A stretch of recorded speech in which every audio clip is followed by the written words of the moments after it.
జర్నలిస్టుల పిల్లలకు ప్రైవేటు పాఠశాలల్లో ఉచిత విద్యను అందించేలా చూస్తామని జిల్లా కలెక్టర్ వినోద్ కుమార్ స్పష్టమైన హామీ ఇచ్చినట్లు ఏపీడబ్ల్యూజేఎఫ్ జిల్లా ప్రధాన కార్యదర్శి రేపటి రామాంజనేయులు తెలిపారు. ఇవాళ అదే అంశంపై ఏపీడబ్ల్యూజేఎఫ్ ఆధ్వర్యంలో పలు పత్రికలు, మీడియా ఛానల్లో పనిచేసే జర్నలిస్టులు కలెక్టరేట్లో కలెక్టర్ వినోద్ కుమార్ని కలిశారు.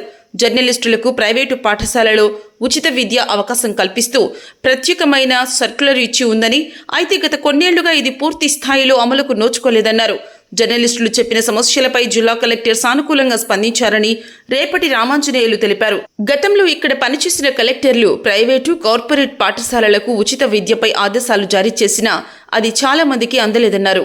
ఎటువంటి జీత భత్యాలు లేకుండా సమాజంలోని సమస్యలను అనునిత్యం ప్రభుత్వం చేరవేస్తూ ప్రభుత్వానికి, ప్రజలకు వారధిగా జర్నలిస్టులు పనిచేస్తున్నారన్నారు. ఇలాంటి సమయంలో జర్నలిస్టుల పిల్లలకు ఉచిత విద్య అందించాల్సిన అవసరం ఎంతైనా ఉందన్నారు. దీనిపై కలెక్టర్ అక్కడికక్కడే డిపిఆర్ఓకి ఆదేశాలు ఇచ్చారని జర్నలిస్టుల తరపున ఆయనకి కృతజ్ఞతలు తెలియజేశారు.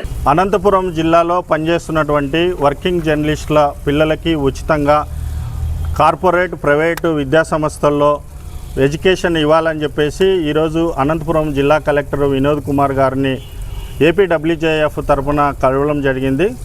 మాతో పాటు అనేక మంది పత్రిక, మీడియా ఛానళ్ళకి సంబంధించినటువంటి ప్రతినిధులు అందరూ కూడా కలెక్టర్ని కలిసి పిల్లలందరికీ కూడా ఉచిత విద్యను అందించాలని చెప్పేసి విజ్ఞప్తి చేయడం జరిగింది. మరి కలెక్టర్ గారు కూడా మా విజ్ఞప్తి మేరకు సానుకూలంగా స్పందించారు. ప్రత్యేకంగా కలెక్టర్ గారికి ఏపీడబ్ల్యూజేఎఫ్ తరఫున, జర్నలిస్టుల అందరి తరఫున కూడా ప్రత్యేకంగా కృతజ్ఞతలు తెలియజేస్తున్నాం.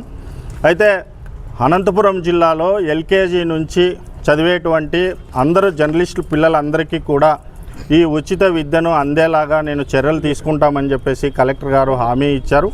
మరి ఈ మేరకు జర్నలిస్టులుగా పనిచేస్తున్నటువంటి పిల్లలందరికీ కూడా ఈ ఉచిత విద్యను అందేందుకు ఒక దరఖాస్తు ఫారంను కూడా డిపిఆర్ఓ కార్యాలయంలో ఏర్పాటు చేయడం జరిగింది. మరి ఆ దరఖాస్తు ఫారాన్ని డిపిఆర్ఓకి ఫిలప్ చేసి ఇస్తే డిపిఆర్ఓ ద్వారా, డిఈఓ ద్వారా మరి సంబంధిత కళాశాలలకు, సంబంధిత స్కూళ్లకు ఆ దరఖాస్తుల్ని చేరవేసి జర్నలిస్టుల పిల్లలకు ఉచితంగా విద్యను అందేలాగా చర్యలు తీసుకునేలాగా మరి ప్రస్తుతం ప్రక్రియ జరుగుతుంది. అనంతపురం జిల్లాలో పనిచేసేటువంటి జర్నలిస్టులు అందరూ కూడా, అర్హులైన జర్నలిస్టులు అందరూ కూడా ఈ అవకాశాన్ని సద్వినియోగం చేసుకోవాలని చెప్పేసి విజ్ఞప్తి చేస్తున్నాం. రేపటి నుంచి డిపిఆర్ఓ కార్యాలయంలో దరఖాస్తులను కూడా అందుబాటులో ఉంచడం జరిగింది. మరి దాదాపుగా ఈ జిల్లాలో, అనంతపురం జిల్లాలో 500 మంది దాకా అక్రిడేషన్ జర్నలిస్టులు పనిచేస్తున్నారు. మరి ప్రతి ఒక్కరికి కూడా ఇవాళ అనేకంగా ఇబ్బందులు పడి యాజమాన్యాలు జీతాలు ఇవ్వకపోని ఒక అభిలాషతో, మీడియా మీద ఒక అభిలాషతో పనిచేస్తున్నారు కష్టపడి.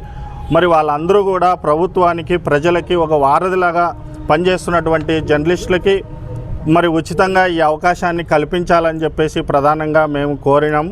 మరి ఈ కోరిక మేరకు కూడా రేపటి నుంచి మరి అన్ని ప్రైవేటు స్కూళ్ళల్లో, ప్రైవేటు విద్యాసంస్థల్లో వీటిని అమలు అయ్యేదాంట్లో మరి కలెక్టరు చర్యలు తీసుకుంటామని చెప్పారు. కాబట్టి జర్నలిస్టులందరూ కూడా ఈ అవకాశాన్ని సద్వినియోగం చేసుకోవాలని చెప్పేసి ఏపీడబ్ల్యూజేఎఫ్ తరఫున మేము విజ్ఞప్తి చేస్తున్నాం.